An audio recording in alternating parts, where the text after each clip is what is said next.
Assalamualaikum warahmatullahi wabarakatuh. Perkenalkan, saya Nabila Miasaryumni dengan NIM 20102010 dari kelas Manajemen Informatika 2A. Pada video kali ini, saya akan menjelaskan tentang analisis dan proses pembuatan sistem pemesanan ruang karaoke. Sebelum membuat proyek, langkah pertama yang saya lakukan adalah melakukan analisis terhadap kebutuhan sistem.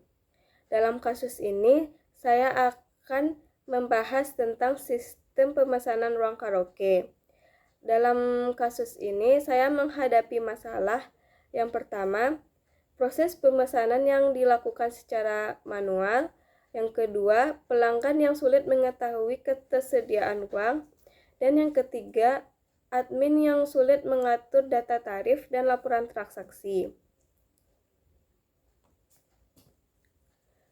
Dari hasil analisis tersebut, saya menentukan beberapa kebutuhan utama dalam sistem ini. Yang pertama, pelanggan dapat memesan ruang, memilih paket, dan membayar secara digital.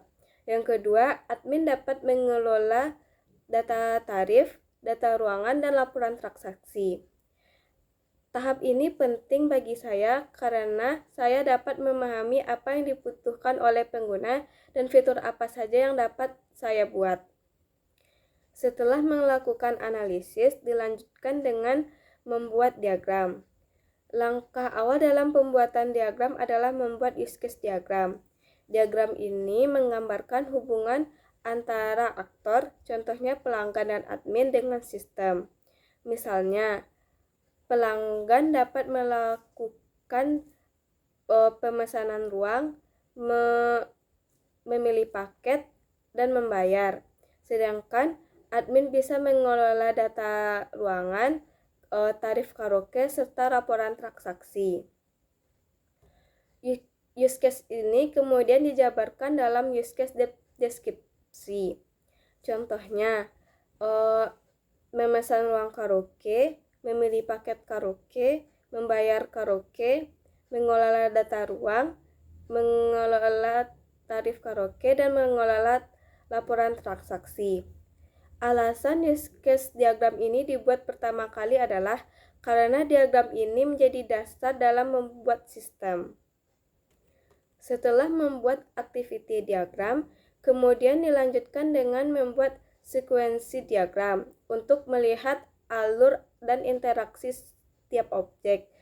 Dan dilanjutkan dengan kelas diagram untuk melihat struktur data, dan yang terakhir membuat UI design untuk tampilan aplikasinya. Dari semua rancangan tersebut, sistem akhirnya bisa digunakan untuk memesan karaoke. Pelanggan dapat memesan ruang, memilih paket, dan membayar, dan serta menerima konfirmasi secara otomatis. Admin juga bisa mengatur tarif, mengelola data ruang, dan melihat laporan transaksi. Hasil akhirnya adalah rancangan lengkap sistem karaoke yang efisien, mudah digunakan, dan terstruktur seperti yang terlihat pada file saya. Kesimpulannya, dengan melakukan analisis kebutuhan, membuat diagram secara berurutan, serta membuat desain tampilan antarmuka, saya dapat merancang sistem karaoke dan membantu pelanggan serta admin untuk berinteraksi secara digital, mudah, dan cepat. Sekian video tentang analisis dan proses pembuatan sistem karaoke. Terima kasih bagi sudah yang menonton. Assalamualaikum warahmatullahi wabarakatuh.